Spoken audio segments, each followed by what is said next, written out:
Gaur Eusko Legebiltzarraren aurrean gaude berriro ere. Onartutako akordioak bete ditzaten aldarrikatzeko.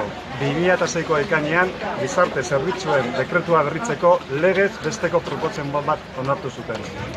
Inolako mugimendurik ez egoterakoan eta EH Bilduren ekimenez 2007ko otsailaren 9an beste erdibideko zuzenketa bat onartu zuten. Honek zirriborro bat aurkezteko 3 hilabeteko epea ematen zuen. Maiatzan gaude eta ez dakigu ezer honen inguruan. Araba, Bizkaia eta Gipuzkoako gizarte zerbitzuetako zerbitzu ezberdinetako langileak gara. Eta guztietan lan karga fisiko, psikologiko eta emozional ikaragarri handiak ditugu. Gure lanean egunerokotasuna ezagutzen dute? Zerbitzuaren kalitatea hobetu nahi dute edo ekonomikoki bideragarriak diren proposamenak egiten dituzte erabiltzaileen eta langileen baldintzak kontuan hartu gabe? En este momento, la realidad del sector es: la mayoría de los servicios sociales están privatizados y hay una falta de regularización de la subcontratación. Hay falta de tiempo de dedicación cuando la exigencia es muy alta.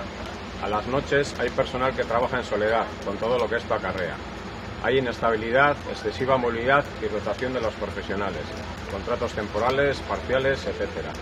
No se sustituyen bajas laborales ni las horas sindicales, con lo que se da una sobrecarga mucho mayor. Inestabilidad en la financiación del personal. Los recursos humanos son escasos, inestables, dependientes de subvenciones o contrataciones de instituciones. Dejación institucional y escaso control público. Discriminación laboral y salarial en relación a otros profesionales de las administraciones públicas. Diferencias entre los herrialdes. Horregatik eta egoera honi aurre egiteko ratio dekretu berri bat exigitzen dugu. Alde batetik, gaur egun arautu gabe dauden zerbitzuak arautzeko. Esku hartze soziala, aniztasun funtzionalari arreta zerbitzua edo etxez etxeko laguntza bezala. Beste alde batetik, gaur egungo eta etorkizuneko errealitateri egokituko den dekretu bat nahi dugu. Eta azkenik, lan baldintza duinak eta kalitatezko arreta bat bermatuko duen dekretu bat nahi dugu. Estas son las exigencias del AC para el nuevo decreto de ratios y para la elaboración del mismo. El aumento exponencial del número de trabajadoras y trabajadores. Establecer la ratio por perfiles profesionales. Establecer también por turnos. Nadie puede trabajar en soledad. Aumentar el tiempo de dedicación al usuario. Ratios mínimos para cuidados paliativos, para que nadie muera solo. Ratios suficientes y perfiles adecuados para trabajar el lado afectivo y emocional con las personas usuarias y para poder realizar una labor socioeducativa. Mayores ratios para días festivos y especiales, Navidad, carnavales, etc.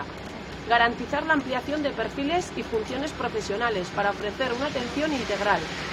Participación de las trabajadoras y trabajadores, así como de las organizaciones sociales y personas usuarias en la evaluación, gestión y decisión relacionadas con las necesidades de personal en los servicios sociales.